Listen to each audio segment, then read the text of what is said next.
Hello guys, welcome back to my YouTube channel.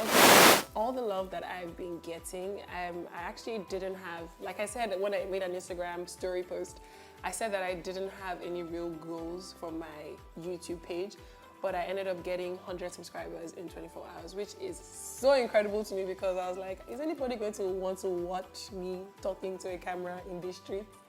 So thank you so much, and I hope you continue to like and subscribe and follow my YouTube journey. Today's episode, I'm talking about my purge year. There is this theory or saying that when you turn 27, it generally tends to be your purge year where you go through really deep changes in your life. And I actually got, I realized, I didn't know it was a thing. So someone and I discovered it was a thing at the same time. So I was having a conversation with Dimlade, and we're having a conversation, and Dimlade said that, because I turned 27, and he was like, and I was going through it, and he said that 27 was his purge year as well. So we started talking about everything that happened in his 27th year. And in my 27th year, it was hectic. It's still hectic because I'm still 27. I don't turn 28 until June. But I've definitely experienced the most intense part of my purge year. And considering that my purge year started in the middle of lockdown, I've highlighted all the key moments in the entire year that I feel like I should share.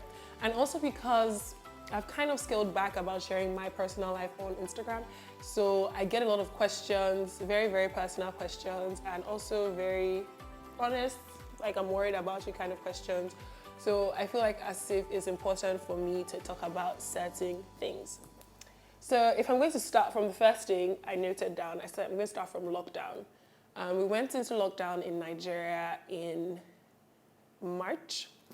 So at the end of March, they announced the lockdown, and it was supposed to have started on the 1st of April. And, before the lockdown was announced, we had been planning to move houses. And we kind of already scheduled the movers to come on Thursday to move our stuff to the new place we're moving to. And everything was kind of set in stone, and we had plans, and we already knew what we were going to do. And then COVID hit Nigeria, and then before we knew it, we went into total lockdown. And if you remember correctly, the total lockdown was announced on Sunday night, and was supposed to start the next day at 4 p.m. or 6 p.m. rather. And so that literally left us with either moving on Monday or moving whenever lockdown ended. And at first when they announced lockdown, it was complete, total lockdown. No movement whatsoever. People stocked. That was when people in Nigeria too were stockpiling tissue paper. Like most of us don't use water. I don't know why. I don't know why we just decided to follow that trend. But then I hope all the people that stockpile tissue paper are still using that tissue paper till now, because you made life difficult for everyone else. Anyway, before I go off on a tangent, we actually moved the day of lockdown. Obviously, it had to be up at 5 a.m., finish packing. I don't know if you've ever experienced moving yourself, as an adult. Not that your parents moved houses and you just went to the next house, but you actually packing up stuff and moving to the next house is not easy.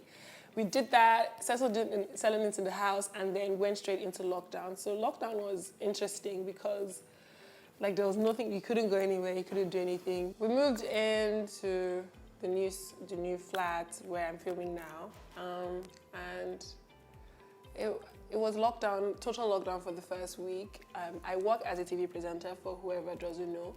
So by the next week on Tuesday, I was actually back to work because I have a daily fashion, beauty, and lifestyle news show.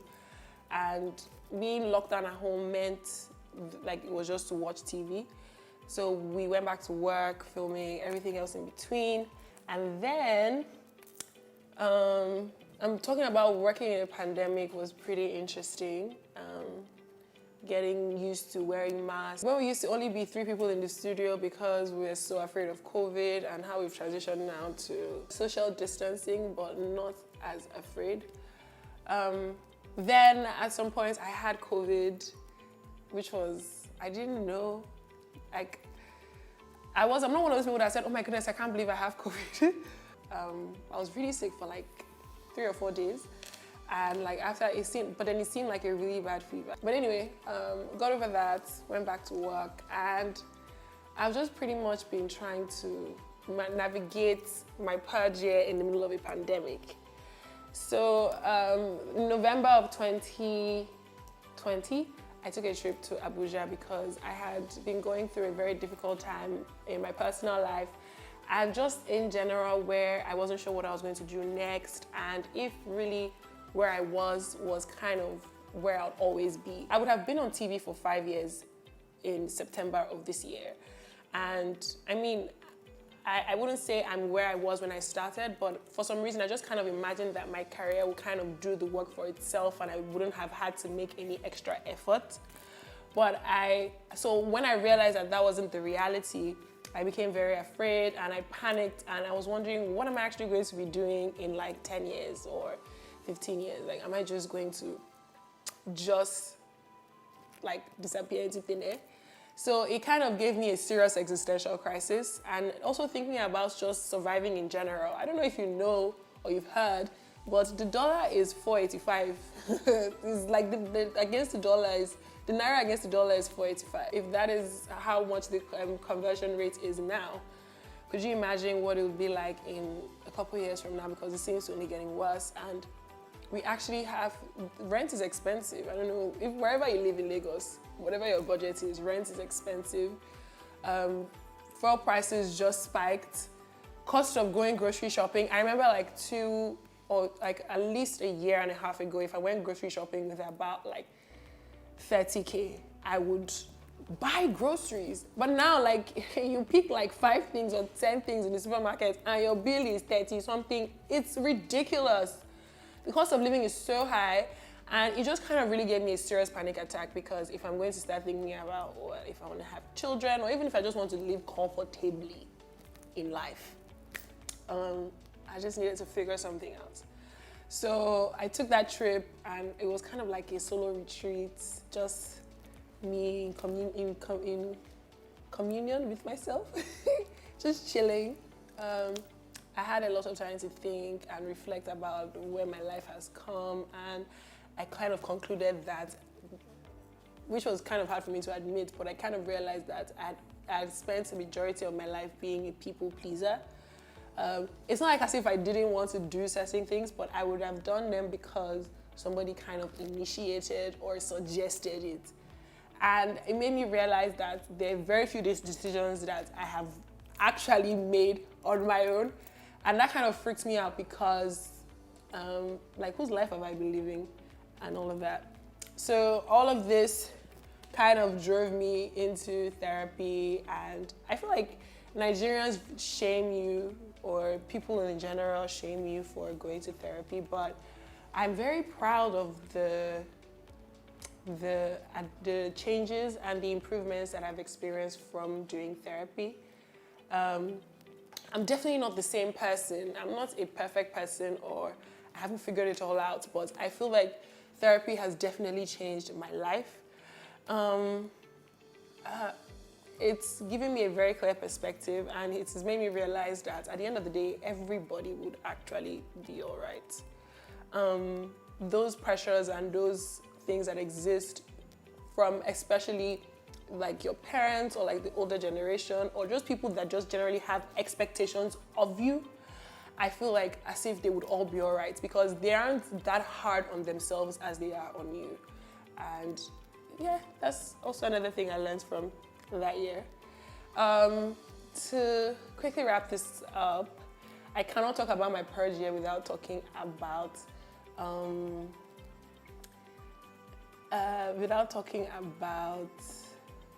the friendship breakup-ish that I experienced in 2020. I'm definitely not going to go into detail, but I'm pretty sure anybody that followed me on Instagram or knows me knows the friendship breakup I experienced in 2020. And I feel like people talk about romantic breakups a lot, but they don't talk about the effects of actual friendship breakups.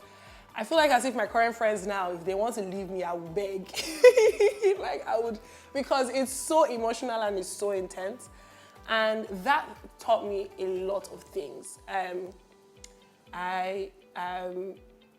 very grateful for everything that whole scenario taught me, and it kind of seriously contributed to 27 being my purge year. And it doesn't always have to be hard feelings, or sometimes it's just, like people say, like an expired friendship is not beef, it's just an expired friendship. And that's something that was difficult for me to learn. And once I accepted that, I feel like as if that kind of helped me. And then I also learned that when people say whatever helps you sleep at night, I feel like you should take that into literal meaning. Like, you should do whatever helps you sleep better at night. If it doesn't, and it's very important to live your life how it feels as opposed to how it looks.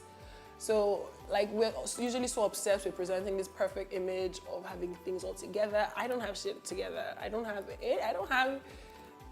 anything together. The only thing I have together right now is this YouTube channel.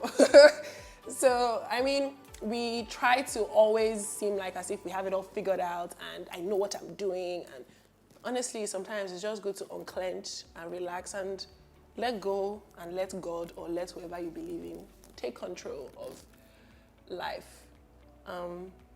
So yeah, my Purge Year taught me to let go, to never say never, and to unclench.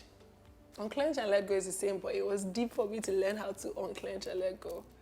I'm very grateful for the experiences that I've learned, and I wouldn't change any. I definitely would have handled some things differently, but I wouldn't change anything, because in that sense, I'm kind of open to, I never say never, so I wouldn't change anything.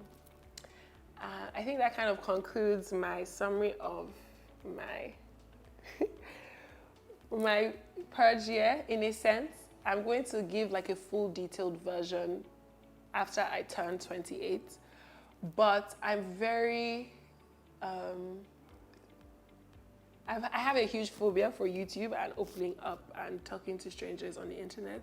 So I feel like as I do a couple more videos, I would eventually open up and talk about some things that I know some people were hoping to hear from the beginning of this video. But until then, thank you so much again for all the love that I've been getting on my YouTube channel.